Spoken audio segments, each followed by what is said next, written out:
이 남자에게는 어떤 일이 있길래 이렇게 울면서 운전을 하는 걸까요? 이야기를 시작하기 전 좋아요와 구독을 눌러주시면 당신이 외롭지 않도록 매주 새로운 이야기로 찾아뵙겠습니다. 결혼 40년. 거실 소파에 앉아 신문을 펼치거나 아내는 항상 집에 있었습니다.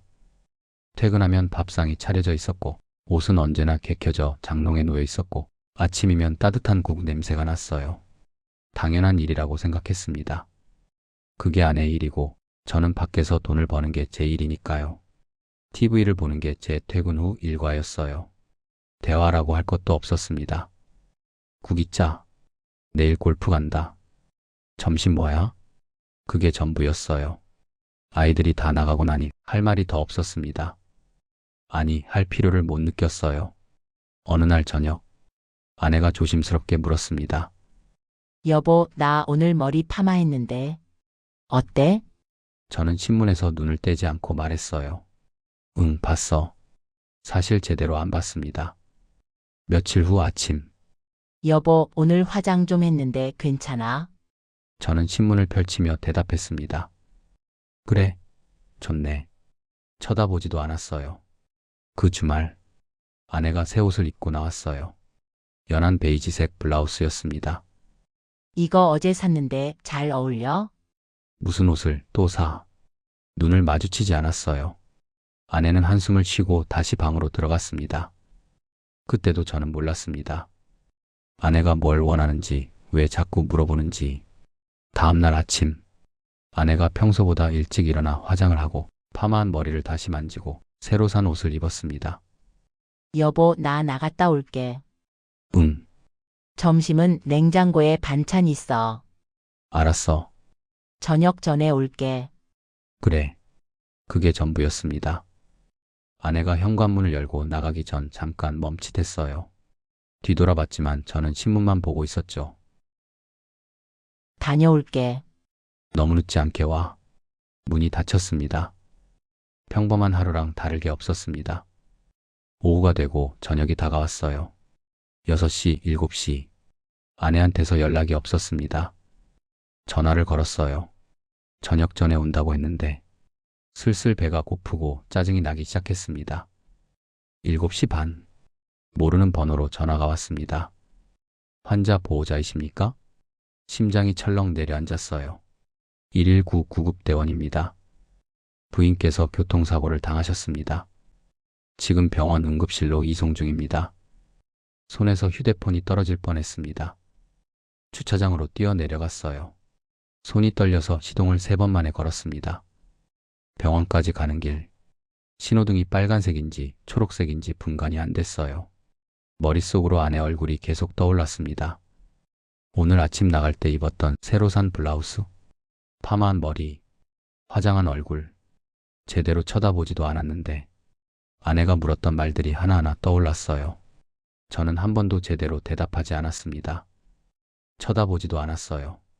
제발, 제발 괜찮아야 해. 운전하면서 처음 눈물이 났습니다. 응급실 커튼을 열었습니다. 아내가 침대에 누워 있었어요. 산소 마스크를 쓰고 옷에 피가 묻어 있고 눈을 감고 있었습니다. 오늘 아침에 입고 나갔던 블라우스, 꽃무늬 가디건, 구겨지고 피가 묻어 있었어요. 제대로 쳐다보지도 않았던 그 옷. 의사가 나왔습니다. 늑골골절, 내부 출혈 의심됩니다. 지금 바로 응급수술 들어가야 합니다. 손이 떨려서 동의서에 이름을 삐뚤삐뚤 썼어요. 수술실 문이 닫혔습니다. 빨간 불이 켜졌어요. 수술 중. 복도 의자에 앉았습니다. 아내 목소리가 계속 들렸어요. 여보, 나 오늘 머리 파마했는데. 어때? 제대로 보지도 않았으면서 봤다고 거짓말했던 제가 미웠습니다. 아내는 제가 자기를 봐주길 원했던 거였어요. 관심을 가져주길, 알아봐주길, 예쁘다고 말해주길. 그런데 저는 한 번도 제대로 쳐다보지 않았습니다. 휴대폰이 울렸습니다. 큰애였어요. 엄마가 사고 났어. 아이들이 달려왔고 저는 자식들 앞에서 처음 울었습니다. 아빠가 잘못했어. 엄마한테 한 번도 제대로 본 적이 없어. 머리 파마했는데도 몰랐고 화장했는데도 몰랐고 새 옷 샀는데도 몰랐어. 3시간이 지났습니다. 수술실 불이 꺼졌어요.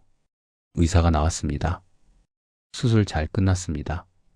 다행히 내부 장기 손상은 없었습니다. 회복하는 데 시간이 필요하지만 생명에는 지장 없습니다. 주저앉을 뻔했어요. 중환자실 면회가 허락됐습니다. 아내는 여전히 눈을 감고 있었어요. 손을 잡았습니다. 평생 이 손을 제대로 잡아본 적이 없었어요. 아내 손은 생각보다 작았습니다. 거칠었어요. 여기저기 상처 자국도 있었고 손가락 마디마디가 굵었습니다. 이 손으로 40년을 밥을 하고 빨래를 하고 청소를 하고 아이들을 키웠는데 저는 한 번도 제대로 봐준 적이 없었습니다. 여보, 미안해. 정말 미안해. 대답은 없었지만 계속 말했습니다. 당신 머리 예뻤어. 화장한 거 알았어야 했는데. 새 옷 정말 잘 어울렸어. 눈물이 아내 손등에 떨어졌어요. 깨어나. 제발 깨어나. 다시 파마해도 볼게. 화장해도 볼게. 새 옷 사도 볼게. 매일 볼게. 제대로 볼게. 이틀 후 아내가 눈을 떴습니다. 저를 보더니 천천히 말했어요. 물, 간호사를 불렀습니다. 아내 입에 물을 조금 묻혀줬더니 저를 바라보며 말합니다. 밥 먹었어? 밥은 무슨 밥이야? 목소리가 커졌습니다. 당신이랑 같이 먹으려고 안 먹었지. 아내가 작게 웃었어요. 40년 결혼 생활에서 처음으로 사과를 하였습니다. 맨날 밥 타령만 해서 미안해. 당신 머리 파마한 거 예뻤어. 화장한 거 다 봤어야 했는데. 그런데 나는 한 번도 제대로 안 봤어. 아내 눈에서 눈물이 흘렀어요. 이제 봐줄 거야? 응. 당신만 볼게. 손을 꼭 쥐었습니다. 3주 후 아내가 퇴원했습니다. 집에 돌아온 날 아내가 부엌으로 가려고 했어요. 어디가? 밥 해야지. 앉아 있어. 내가 할게. 된장찌개를 끓였습니다. 물론 짰어요. 아내가 한 숟갈 먹고 웃었습니다. 짜네. 안다. 근데 먹어. 당신이 가르쳐줘야 내가 배우지. 아내가 또 눈물을 흘렸습니다. 그날부터 저는 아내 옆에서 국 끓이는 법을 배웠습니다. 빨래 개는 법도 청소기 돌리는 법도 하나하나 배웠어요. 이제 저는 매일 아침 아내에게 묻습니다. 잘 잤어? 그리고 아내가 대답하기 전에 먼저 말해요. 고마워. 아내가 웃습니다. 왜 자꾸 그래? 그냥 고마워서. 아내 손을 잡습니다. 거칠고 작고 따뜻한 손. 이제는 매일 이 손을 잡아요. 어제 아내가 물었습니다. 여보, 나 오늘 머리 자르고 왔는데 어때? 저는 신문을 내려놓고 아내를 똑바로 봤어요. 예뻐. 정말 예뻐. 아내가 웃었습니다. 거짓말. 진짜야. 아내 얼굴을 봤습니다. 70살 아내. 주름진 얼굴. 희끗희끗한 머리. 그런데 이렇게 예뻐 보인 적이 없었어요. 오늘 당신 곁에 있는 사람. 그 사람이 내일도 있을 거라고 착각하지 마세요. 에필로그 그가 말하지 못했던 이야기. 저는 1950년생입니다. 아버지는 공장 노동자였고 어머니는 남의 집 식모살이를 했어요. 우리 집은 가난했습니다. 골목 끝 한 칸 방. 여름엔 더워서 겨울엔 추워서 제대로 잠을 잔 기억이 없어요. 아버지는 늘 피곤해 보였습니다. 퇴근하면 방바닥에 그대로 누워 말 한마디 없이 잠들었어요. 어머니도 마찬가지였습니다. 저녁 늦게 돌아와 밥을 차리고 설거지를 하고 다음날 새벽 다시 나갔습니다. 대화라는 게 없었어요. 밥 먹어라. 학교 가라. 일찍 자라. 그게 전부였습니다.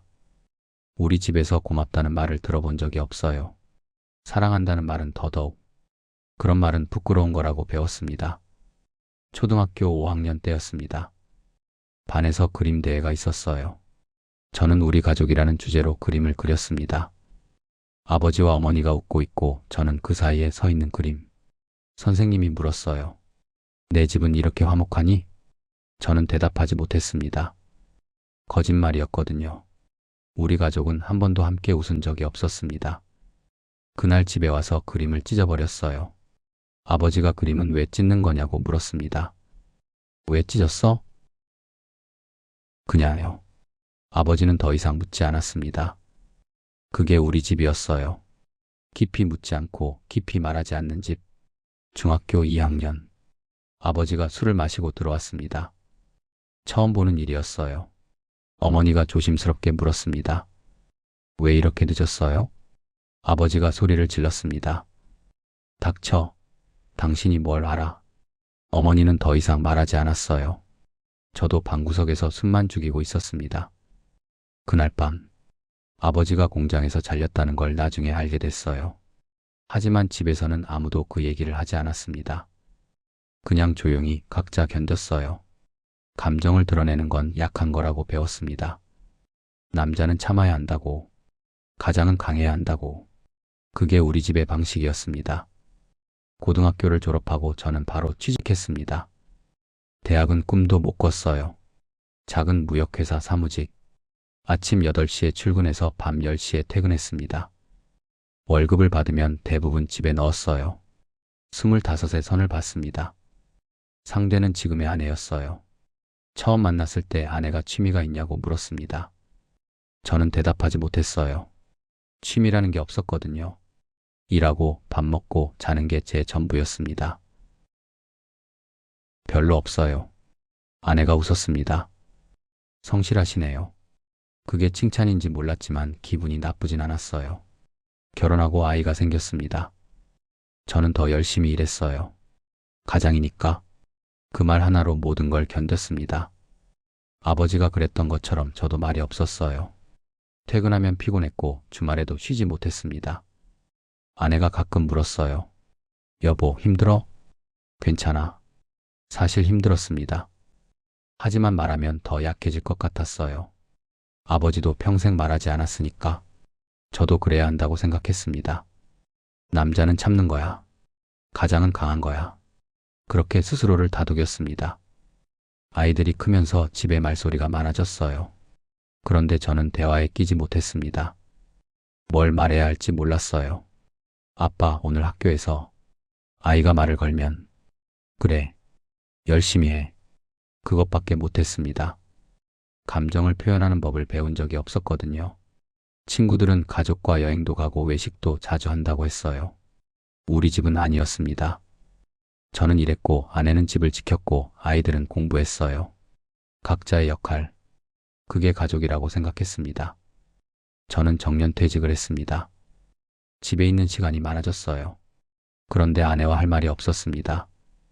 40년을 같이 살았는데 대화가 없었어요. 아내도 저도 각자의 시간을 보냈습니다. 저는 TV를 보고 아내는 설거지를 하고.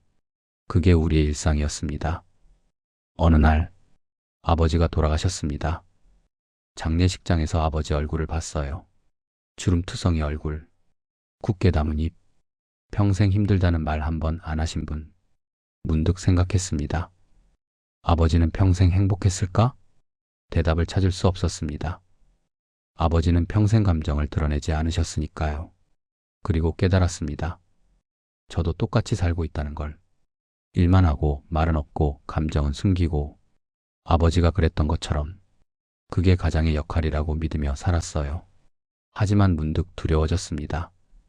나도 아버지처럼 아무것도 남기지 못하고 가는 건 아닐까? 아내에게 사랑한다는 말 한 번 못하고, 고맙다는 말 한 번 못하고. 그러던 어느 날 아내가 사고를 당했습니다. 그때 알았어요. 제가 잃을 뻔했던 게 단순히 아내가 아니라 제 인생 전부였다는 걸. 말하지 못했던 모든 것들. 고맙다는 말, 사랑한다는 말, 미안하다는 말. 그걸 다 잃을 뻔했습니다. 저는 가난한 집에서 태어났고 감정 표현을 배우지 못했고 일만 하며 살아왔습니다. 그게 제 잘못은 아니에요. 아버지 세대는 그렇게 살아야 했으니까요. 먹고 살기 바빴고 감정 따위 드러낼 여유가 없었습니다. 하지만 이제는 압니다. 그 방식만으로는 사랑하는 사람을 지킬 수 없다는 걸. 만약 아버지가 살아계신다면 말하고 싶어요. 아버지 힘드셨죠? 말 못하고 사셨죠? 이제 알아요. 아버지도 어머니한테 사랑한다고 말하고 싶으셨죠? 고맙다고 말하고 싶으셨죠? 하지만 그 시대는 그런 말을 할 수 없었죠. 이제 알아요, 아버지. 그리고 덧붙이고 싶습니다. 하지만 저는 아버지와 다르게 살고 싶어요. 말하면서 살고 싶어요. 늦었지만 지금부터라도 아내에게 말하면서 살고 싶어요. 당신도 혹시 저처럼 살아왔나요? 가장이니까 남자니까 강해야 한다고 배워서 감정을 숨기고 말을 아끼고 참으면서 그게 당연하다고 생각하며 살아왔나요? 괜찮습니다. 잘못이 아니에요. 우리 세대는 그렇게 배웠으니까요. 하지만 이제는 바꿔도 됩니다. 늦었다고 생각하지 마세요. 저도 처음 배웠으니까요. 고맙다. 사랑한다. 미안하다. 그 말들을 처음엔 어색했습니다.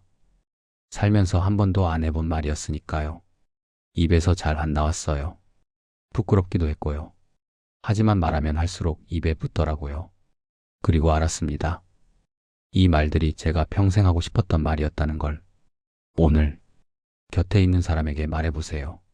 당신이 평생 하고 싶었던 그 말을. 어색해도 괜찮아요. 부끄러워도 괜찮아요. 그냥 해보세요. 고마워. 사랑해. 그 두 마디면 충분합니다. 우리 아버지 세대는 그 말을 못하고 가셨어요. 시대가 그랬으니까요. 하지만 우리는 다를 수 있습니다. 아직 시간이 있으니까요. 내일은 늦을 수도 있습니다. 오늘 하세요. 지금 하세요. 끝까지 봐주셔서 감사합니다. 이 시간 함께 해주셔서 감사합니다. 구독과 좋아요는 영상 제작에 큰 힘이 됩니다. 감사합니다.